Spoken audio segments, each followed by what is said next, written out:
Good morning, lovely people. Marie Alessi here with the topic of ask. Asking is a hugely challenging task to do when you need help. And I'd really love to get to the bottom of this today in our beautiful talk about meaningful mindsets and kickstart the week with a few more positive thoughts around this topic because I understand that many people in my group, in my movement, and also outside of this movement. And we are sharing these videos outside of the movement here as well. I'm finding it very challenging to ask for help. And I had so much to do with it already along my journey in my own personal experience, as well as with people I work with, clients of mine, that I wanted to really talk about this topic in front of everyone here because I believe that we all need to learn to put ourselves out there. Thanks for all the love already. I haven't even started. I'm getting all the love hearts. I absolutely love it. Thank you. So, what happens in our mind when we even think about asking? There is a certain fear that pops up very often, and that is fear of rejection. Usually, when we are in a position where we feel very vulnerable, and a lot of us that are grieving feel quite vulnerable about asking for help, this is what happens in our mind. If I reach out for help and then nobody's there to catch me, I feel worse off than just hiding away and not asking.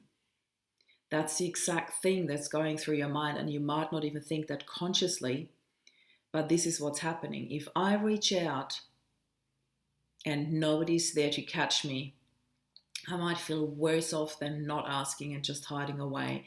So there's this certain fear of rejection, this certain fear of what if nobody's there for me? What if nobody understands what I'm going through?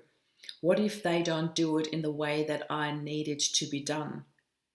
There, this is a really big one. What if they don't do it in the way that I need it to be done? This has not even got so much to do with perfectionism, but with feeling understood and needing that feeling of comfort and allowing somebody into your space when you are that vulnerable is a huge thing, a really big thing. There is a lot of hiding away going on when you feel vulnerable. And to ask somebody in is a really big thing. It's a lot more than just asking somebody, hey, can you help me pick up my kids from school, or, whatever that is, something really mundane, something that might not seem so big to you, but asking somebody into your space, allowing somebody into your space is really big. And I've noticed that a lot after Rob passed, that I felt so vulnerable about my space. It had become my cave, my absolute zone of comfort. And there was also this huge topic for me in terms of letting go of things that belonged to Rob and decluttering my home. So I felt even more so uncomfortable when I allowed people in, when my home was still full of clutter and things where I needed to decide what to do with it. And now that I have finished my decluttering process, I not only feel a lot more lightness in my own home, but I feel a lot of healing. So decluttering is a huge part of healing, and tomorrow I've actually got the very particular lady that I used to help me declutter my space come to our Upspiral Grief interview. So this is just a little heads up for those who watch this and who want to come and see that interview. Brooke Townsend will be live with us tomorrow. So coming back to the topic of asking, yesterday a friend of mine asked me if I wanted to walk the famous Wadi Wadi track with her, and I have lived here for 13 years and I have never walked it, so I decided that I'll do it with her. Only that when we planned that and when I promised that I'd come, I did not think that I wouldn't sleep the night before. I was up till like way past 2:30 in the morning, and I had a rare night just with my older one. So we had a movie night, then he went downstairs, I went upstairs, and we did our own thing for a while. And before I knew it, it was 2 o'clock. And then I was still up at 2:30 and past that, and I had a very restless night. And in the morning, I really did not feel too enthusiastic about this walk. But on the other hand, I knew two things. A, I had promised I would come. I didn't want to let her down. And B, I woke up super emotional, and I knew that the best thing for me to do when I wake up super emotional is not to stir in this emotion, but to get out and spend time in nature. So I dragged my sorrow self out of bed and met her, and we started off with a coffee and then started walking this track, and I'm so grateful I did.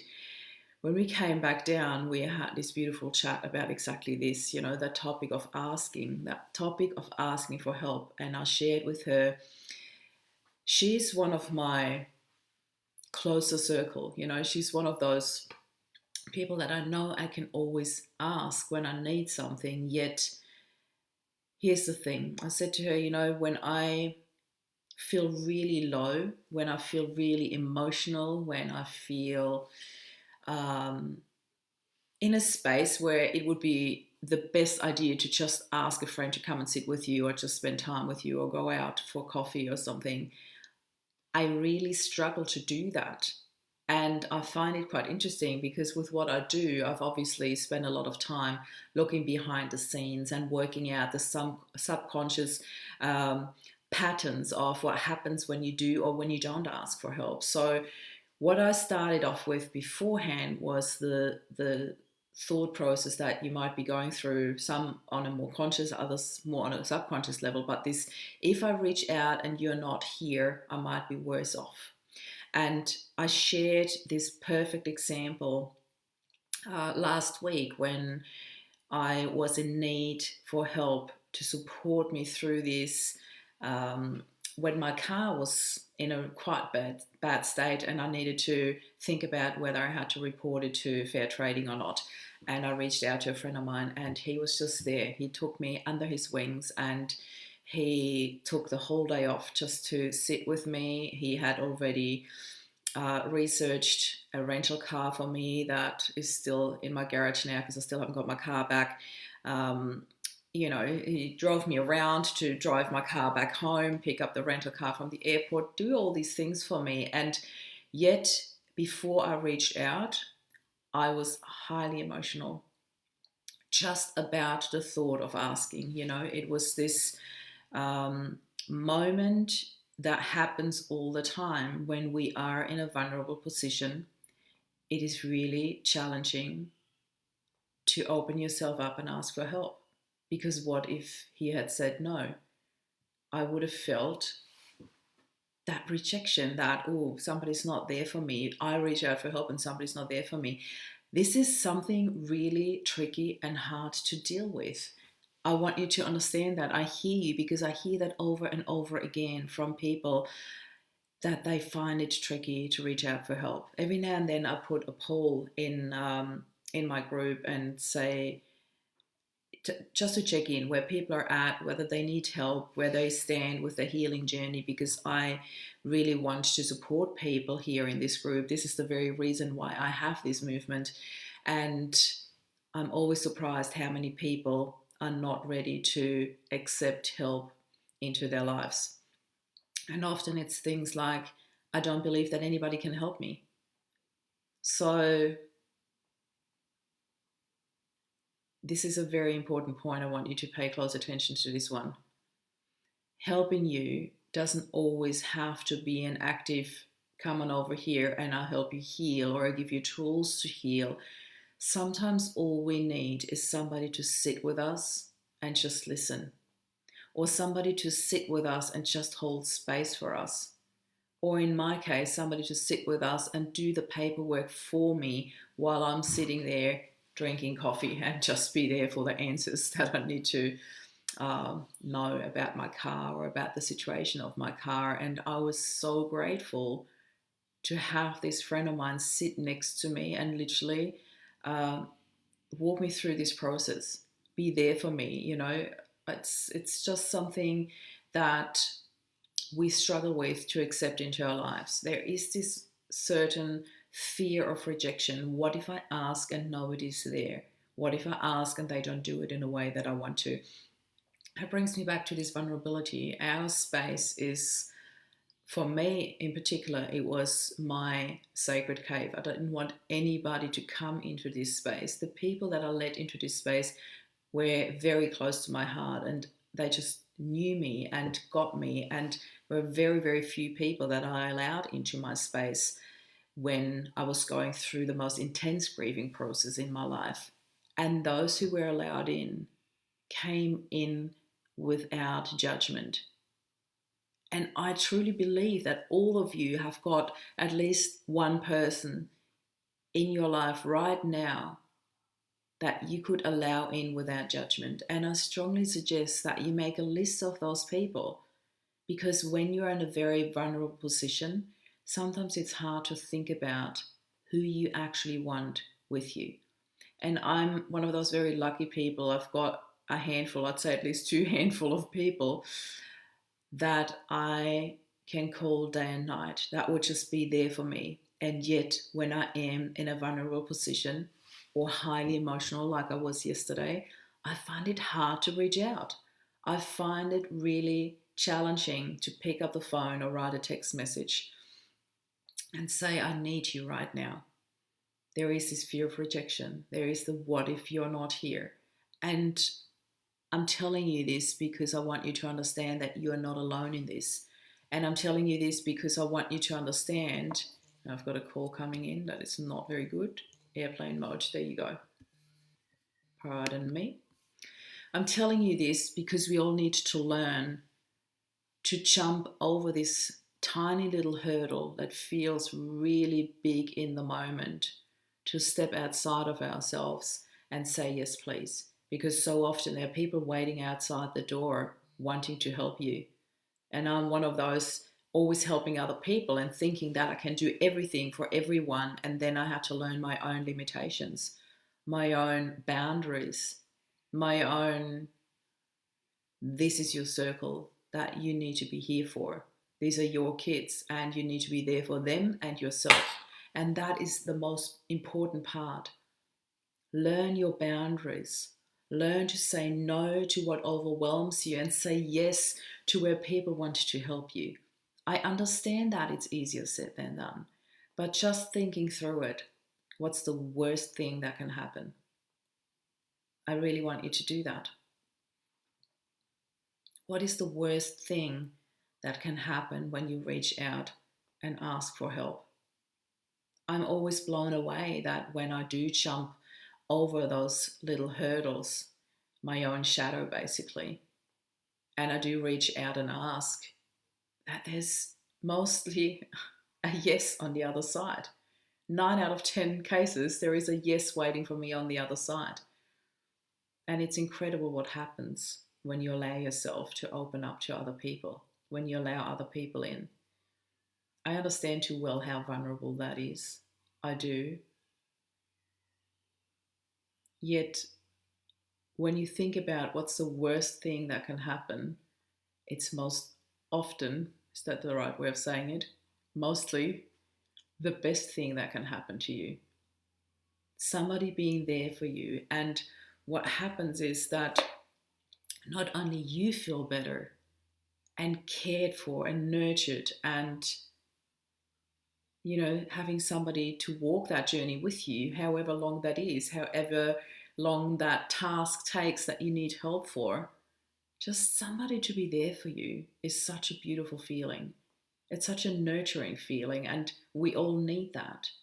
We all need that feeling of somebody's there for me, somebody's got my back, somebody is just there for me because they can and because they choose to and they want to. And the most beautiful bonus with that is, and I really want you to understand that it's an amazing, good feeling for them too.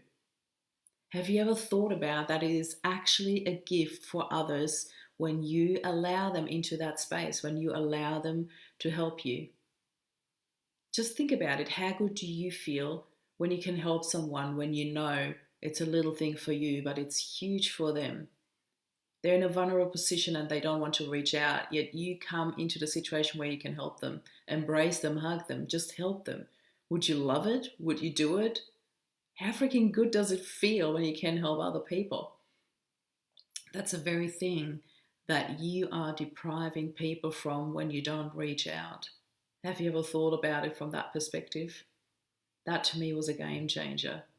And after Rob passed, I really had to learn to reach out to people and to ask for help and to allow help in. That was the biggest thing. Even I would say it's equally as big as asking for help is allowing it in. That's, the other part that needs to be done, that needs to be opened up to.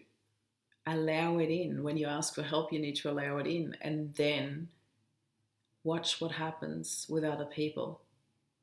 There's such gratitude. Whenever I ask people to do something for me, I was mostly greeted with gratitude, and it makes them feel better too if they can do something for you. And I had to realize that I was actively going through this grieving process, me and the boys, and so many people on the outside felt that they were on the outside. They couldn't do anything. They felt so helpless in this whole situation. They too had lost a friend, a brother, a mate. And when I allowed them in, when I allowed them to do just a little something for me, it made them feel so much better and it contributed to their healing journey as well. That was a huge game changer for me to understand that when I allow people to help me, it contributes to their healing journey. And because I am such a giver and I love reaching out to people and I love helping them, it makes them feel good when I allow them to help me for a change. And I said that the other day, on the outside, I make it look so simple because I had to learn to reach out for help and I had to learn to ask for help. That on the outside, it looks quite simple because I do it more and more often. Yet on the inside, I'm still going through the exact same struggles, through the exact same questioning myself. So if I reach out and I say, can you please help me and sit with me? That on the other side, there might be a no, or I'm sorry, I'm busy. And, it doesn't really harm you. But at the very moment when you reach out, it really does feel like that. It feels like, oh my God, if I reach out and he or she gives me a no, I can't handle it. And I've been there, I've done that. I know how vulnerable it feels. Yet I also know how amazing it feels, how nurtured I feel when I drop those guards and jump over my own shadow and reach out and just ask. 9 out of 10 times, I do get a yes. And that is something I have to remind myself every single time when I'm in an emotional stage and need help.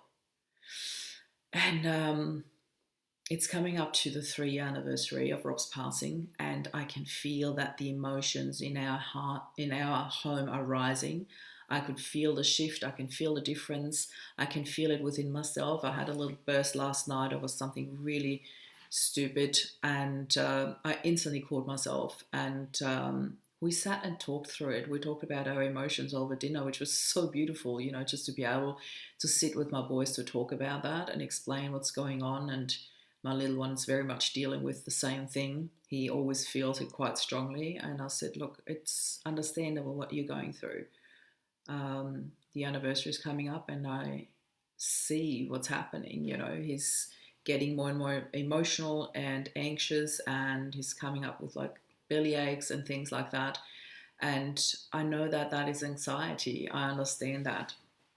And for us to be able to sit and talk openly about it really does make it better because you feel seen and you feel heard. And when it's out in the open, we all know what we are dealing with. We all know what emotions are coming up, and to prepare ourselves for that and to allow help in when we need it. So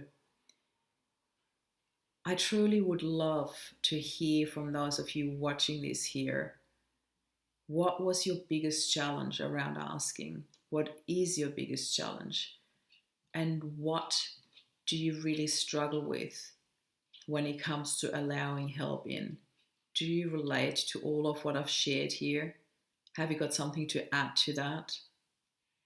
I'd really love to hear from you. This is why I am running this movement. I'm reaching out to catch you.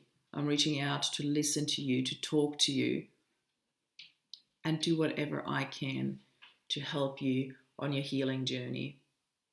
So, I want to invite you, this is my ask.